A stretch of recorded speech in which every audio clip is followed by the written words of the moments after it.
This is WYTV, your 24-hour news source. Violence stops the presses. A 10-week battle. No end in sight. We'll shut down this city because it isn't going to die.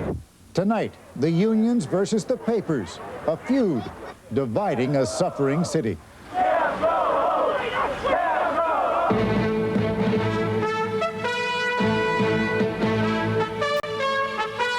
This is ABC News Nightline. Substituting for Ted Koppel and reporting from Washington, Forrest Sawyer.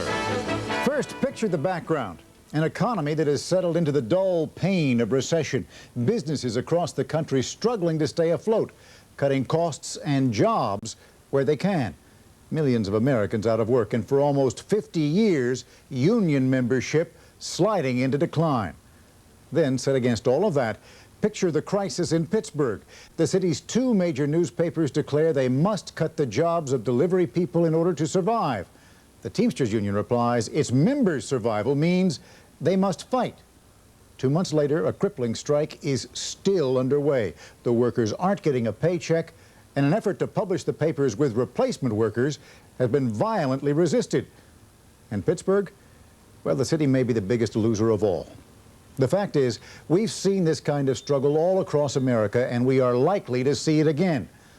Where's the way out of this downward spiral? We'll ask the people of Pittsburgh, but first, the headlines. Here's Dave Marish. Stop the press! Stop the press! Stop the press! Stop the press! Scabs go home! Scabs go home! Our city is our jobs! Our city is our jobs! Our city is our jobs! A lot of angry messages have been delivered in the last 2 days by supporters of striking newspaper delivery men. But the single most significant one was stated rather calmly by the lawyer for Teamsters Local 211. Pittsburgh is a very strong labor town. It's really the cradle of organized labor. Management at the Pittsburgh Press Company, publishers of both the Press and the Pittsburgh Post Gazette, recognized that today as they called off their abortive 2-day attempt to break the delivery people's 70-day walkout with replacement workers brought in from out of state. In Pittsburgh, those two moves, reopening a struck facility and importing strikebreakers, triggered not just anger and violence, it triggered historical memory. It seems ironic, 100 years ago this month, Andrew Carnegie and Henry Frick attempted to break the steelworker strike in Homestead. And of course they were successful with the assistance of a militia. This time, Pass happily observed, things were different. The public supported the strikers and they didn't have the aid of the militia to further their objectives. In fact, said the vice president and general manager of the press company, uniformed police, far from helping break the strike, helped the strikers. I'm appalled at the lack of protection that the city of Pittsburgh and the other surrounding communities gives to its citizens and to its businesses. Reporters on the street said police did intervene in some cases of violence, at least trying to calm the angry strikers and keep them away from the replacements. They had some success. Car windows were smashed, tires were slashed, scattered newspaper distribution centers were immobilized, but there were few injuries, and none of them apparently were serious. There were also relatively few arrests, and the police, like a lot of public officials, did seem to sympathize, if not with the strikers' actions, at least with their plight as victims of aggressive employers. I tried to stay neutral. I canceled my personal subscription at the point where the press brought in an alternative non-union paper and hired workers from outside of Pittsburgh. People really, I think, when they see an attempt to break a union like this, they know what the issues are at stake, and they feel, I think, an instinctive sense of support for it. I think the basic issue is the right of the worker to protect themselves against an employer that thinks they can just run over the workers. And I think that malaise has set in since the air traffic controller strike and continues to seem to permeate a great segment of American industry today. And I think the workers are finally standing up and going to be heard. In Patco, there were lots of issues, work rules, wages, and I think the public, especially in a place like Pittsburgh that's been hit really hard by job loss, knows and understands what job loss means. That if these blue-collar jobs go, if these 600 blue-collar jobs go, those people are probably going to be working at minimum wage or a little bit better above that. They know that when those jobs are gone, they just don't come back by magic. Late today, the press company said it would restore about 175 of the 450 delivery jobs it had cut and called that a deal maker. Suppose I tell you that's no longer an issue. Is that no longer an issue? I think that that is the case. That's not an issue. That's not part of what's left. Union officials reached tonight insisted they had not resolved the job cut issue. But what they had done, they claimed, was won a victory. There's another thing labor and management strongly disagree on. I don't think you can characterize it as a victory for labor. I think you can characterize it maybe as a sad day for labor if that's the behavior that we can expect as business people from the people who work for us. Sad was also a word for the strike-breaking papers, short of news, all but absent of advertising. The one advertiser in the paper claimed he'd been hoaxed, falsely assured there would be other advertisers. He asked for his ad to be pulled, and he wanted his money back. But after this two-day experiment in strike-breaking had failed, both sides claimed they were now ready to resume peaceful bargaining. Well, it changes something. I think we can get down to bargaining, which we're trying to do. That's certainly the object of getting this matter resolved. And nothing's settled, but I would say we're not that far apart. So at the end of the day, Mayor Maslow said there was a new message to read in all these events. I'm trying to send a message to the nation and everybody that Pittsburgh is a town that can settle its disputes over the bargaining table. A lot of people hope Mayor Maslow is right about that last, but more of them see the message of the day as simple and unchanged. In the words of Teamster local president Joe Molinaro, this is your union time. I would say that. Get that right! Get that right! Was this just union thuggery, the substitution of violence for responsible bargaining, or was it a just lesson to a publisher arrogant to his workers and out of touch with his town?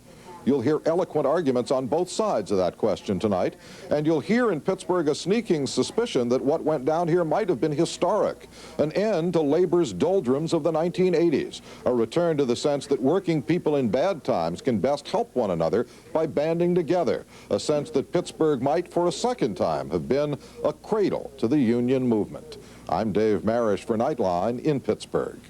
And when we come back, we will be joined by 4 Pittsburgh residents who see the bigger stakes in this long strike in just a moment. This is ABC News Nightline, brought to you by Charles Schwab. Today, Tektred Shoe Corporation announced a major retail expansion in 25 U.S. cities.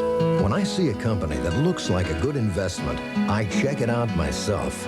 We make it easier to follow your own lead. At Charles Schwab, I can get quotes, financial news, and when I make a trade, commission savings. Always there to give you just the help you need. Help yourself at Schwab today.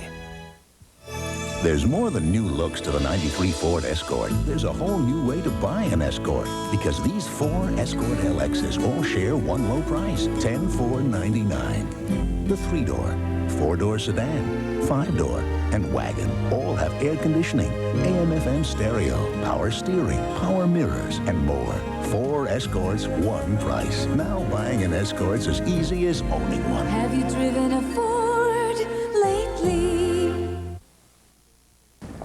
My dad and I have the best carpet and upholstery cleaning business around. That's because Joe Burton's cleaners have more experience than anyone else. You know, over the last decade, we've cleaned more than 14 million square feet of carpeting, over 4 million steps, and hundreds of thousands of pieces of furniture. And our system is recommended by more furniture and carpet manufacturers than any other type. Now you can get in touch with Joe Burton Cleaners in Sharon at 983-1080. Call today for our current specials. You'll be glad you did. Coming up on the news magazine of the American scene. It just doesn't happen to celebrities. It happens to us, real people. He stalked her for 7 years before he tried to kill her. The courts found him insane. You think I'm gonna go away, sweetheart? You are. He could be released at any time, and his victim lives forever in fear. Then, Summer's here, and so are the gorgeous girls who'll do anything to win the Battle of the Bikinis on Hard Copy. Weekdays at 5:30. When you go to an accredited hospital, you expect the best care, right? Well, the truth about accreditation may shock you on ABC's World News Tonight with Peter Jennings tomorrow. Mike Stout is a struggling print shop owner now, but he was a steel worker for 10 years, and he was active in his union until 1985, when the USX Homestead Works outside Pittsburgh was closed. As a freelance writer, Diane Rita doesn't have to deal directly with union management issues, but on this strike, she says she sides with management.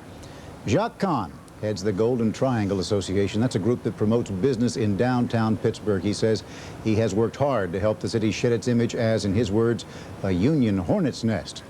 Mr. Stout, Ms. Rita, and Mr. Kahn all join us from our Pittsburgh affiliate, WTAE. Now, we're also joined by the Reverend Thomas Smith, who is the pastor of the Monumental Baptist Church. Members there have mixed feelings on the strike, and he joins us from his church, one of the largest of the black churches in the Pittsburgh area. Mr. Stout, I know you have very strong feelings about what's been going on in Pittsburgh. Do you have any sympathy for the newspapers who say they're really up against the ropes and they need to make some changes? I have no sympathy for any corporate raiders that come in, such as Scripps Howard. Most of their board, which doesn't even live in the city of Pittsburgh, made $72 million in clear profit last year, and then comes along and says they got to eliminate 600 jobs, 4,500 carriers, mostly who are kids and teenagers, so they can make more money. I have no sympathy for them at all. And what's more, I'm going to be out there with the workers every chance I can get. You're saying then that if they say to you, look, we got to do some cutting here, there's no way that we can be in this business unless we have some profits, and by George, if we continue down the road we're going, it's all going to be bad for everybody. You don't buy any of that? I don't buy any of it, and I think the city of Pittsburgh doesn't buy it. I think the mayor of Pittsburgh doesn't buy it, and I think the city council, and I think the mayors all around Pittsburgh who have joined in sympathy and support for the strikers. I think the hundreds and hundreds of stores that are putting signs up saying we do not sell the Pittsburgh Press and Pittsburgh Post Gazette have all shown where the city of Pittsburgh stands, and we stand with the working people that made this city what it is today, and we're going to stand with them until this battle is over. Ms. Rita, that's a sentiment that we have heard throughout this long strike. No sense of sympathy for the unions, for the management side at all. That's correct.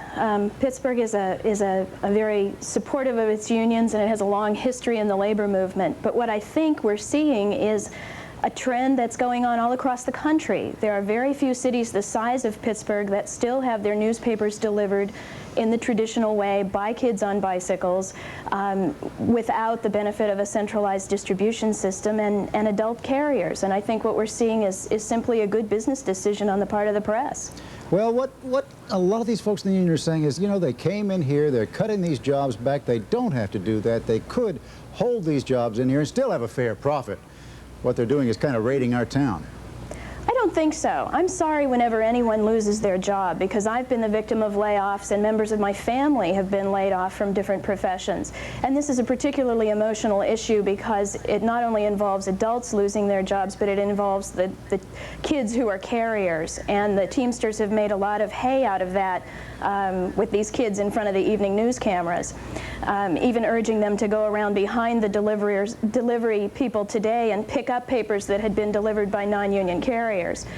But I think that we need to just keep in mind the fact that it's a business decision. A union that truly advocated its members, that was truly standing up for its members, would have realized that this was coming a long time ago and started to make plans, maybe negotiated retraining packages or compensation packages.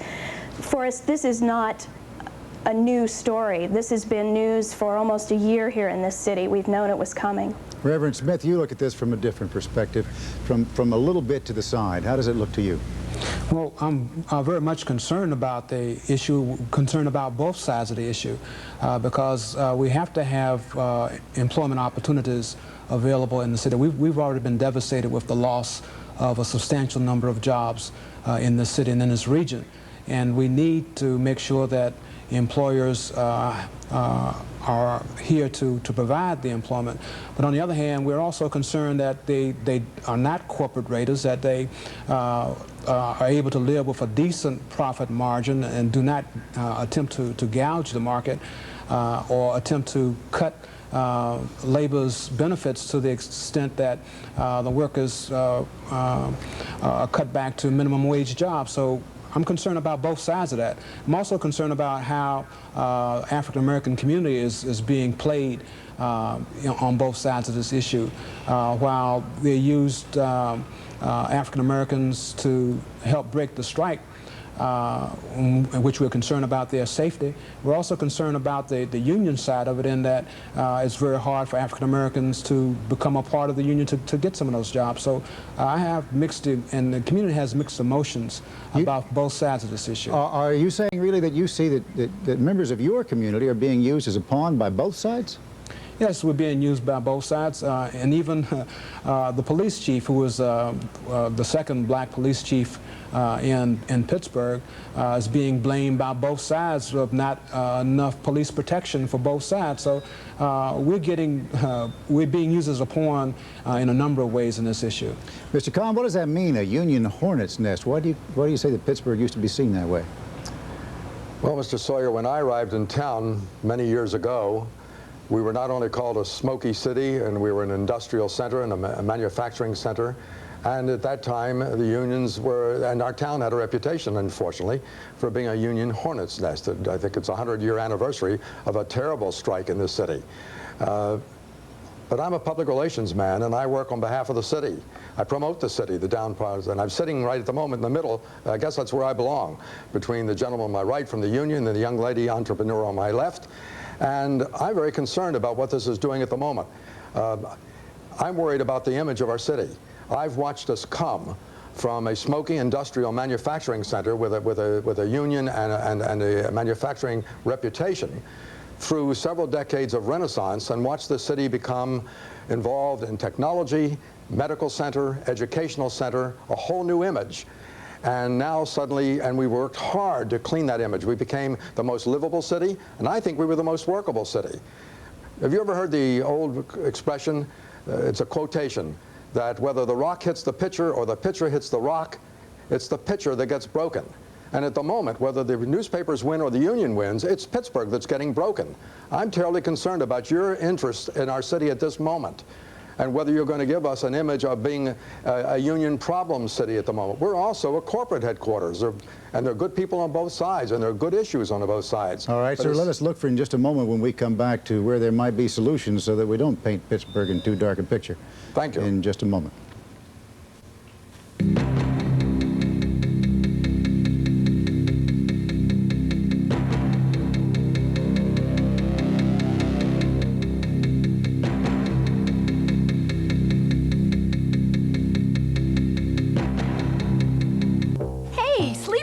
Wake up. Is Prince Charming coming? No, but the new boss may be. Better revive with Vivarin. Vivarin? It wakes me up and it's safe as coffee.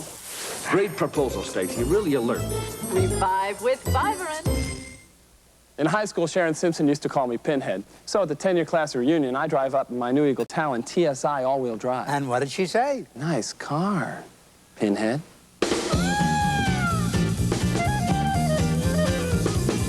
My big brother says his Eagle Talon has 195 horses under the hood. Oh, so you're looking for the horsies?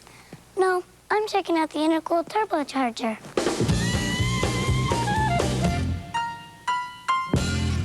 How does spring rain feel?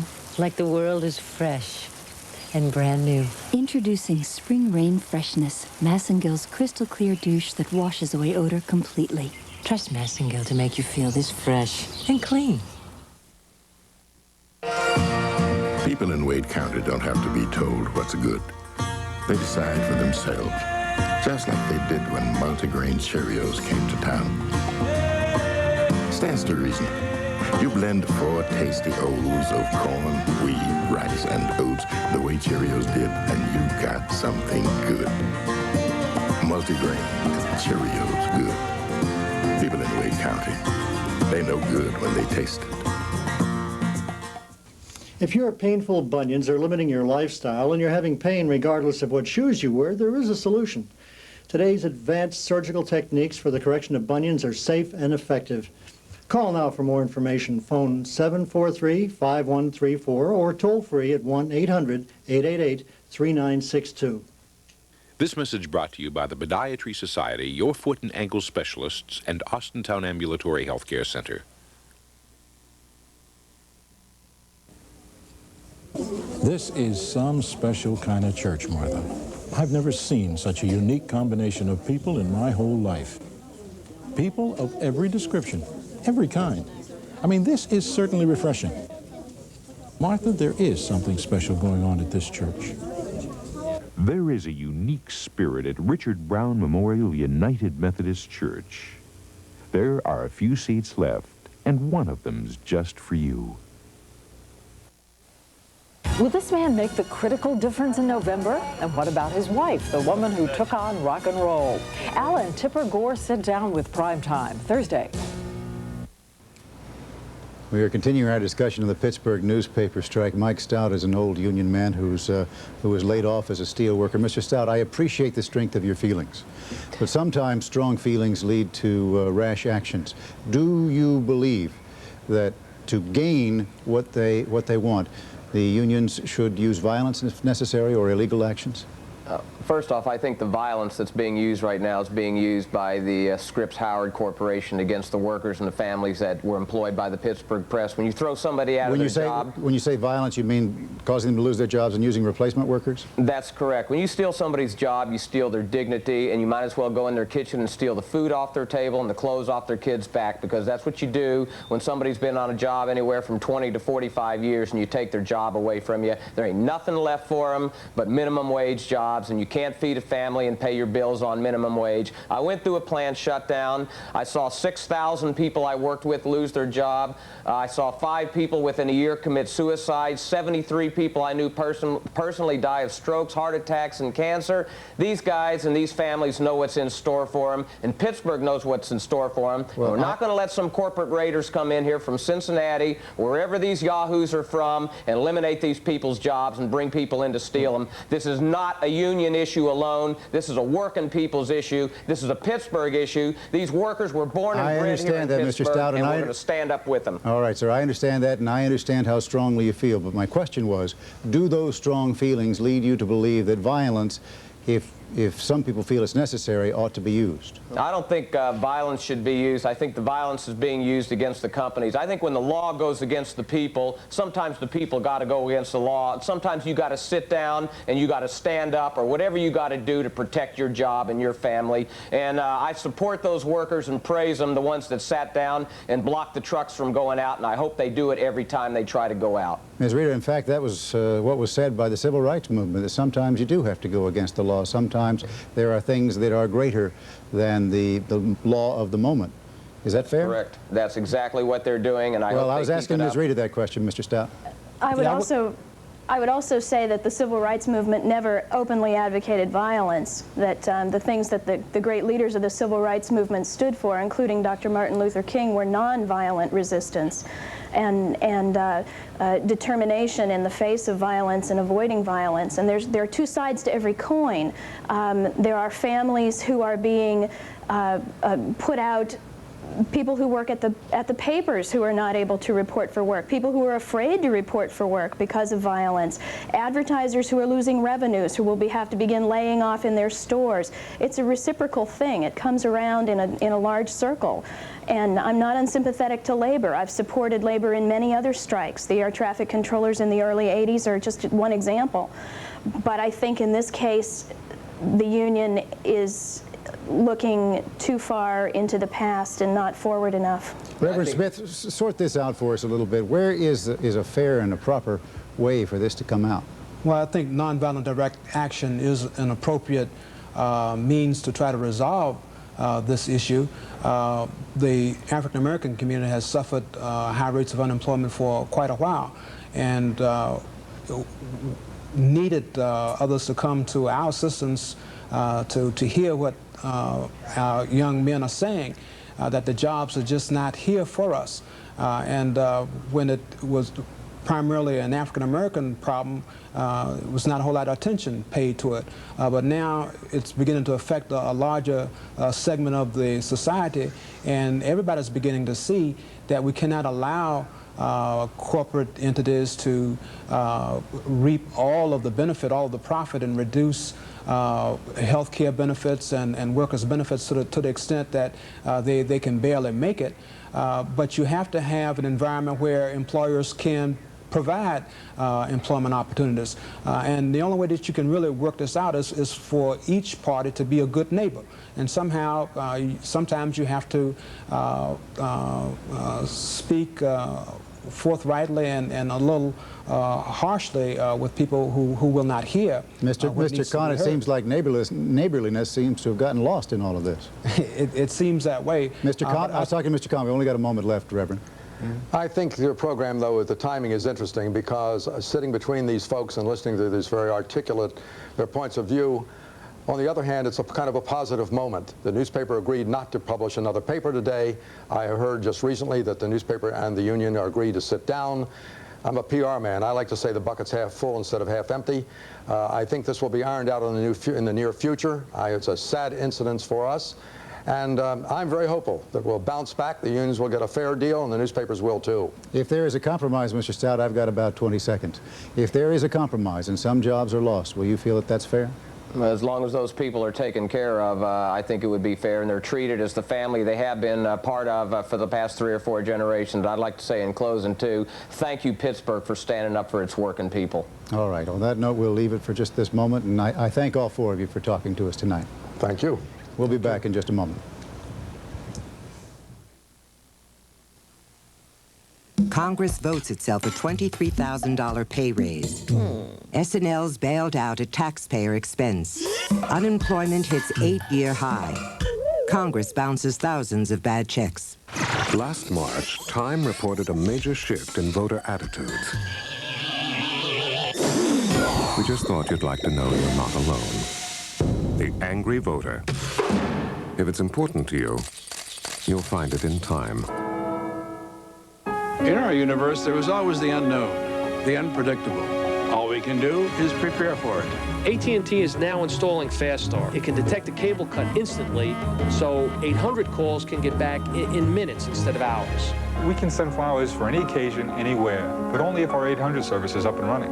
Our 800 service isn't just a phone line, it's a lifeline. I miss you. AT&T has the most reliable 800 service, period. AT&T. Call us.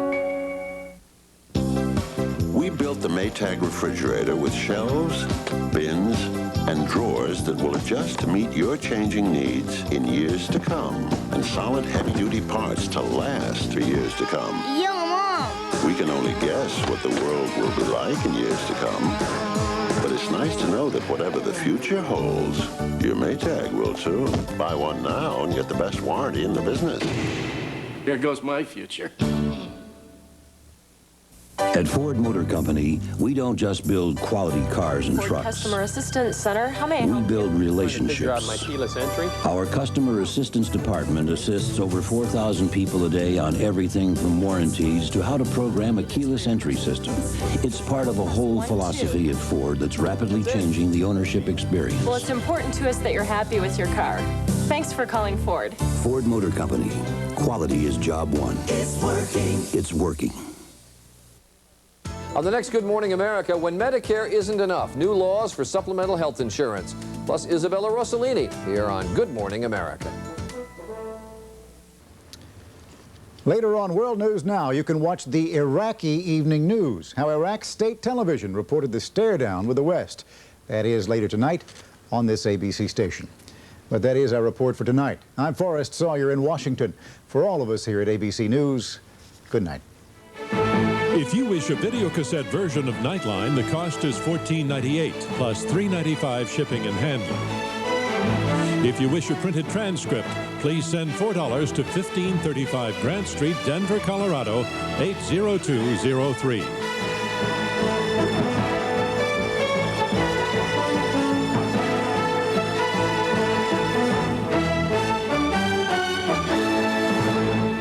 Nightline is a presentation of ABC News. More Americans get their news from ABC News than from any other source.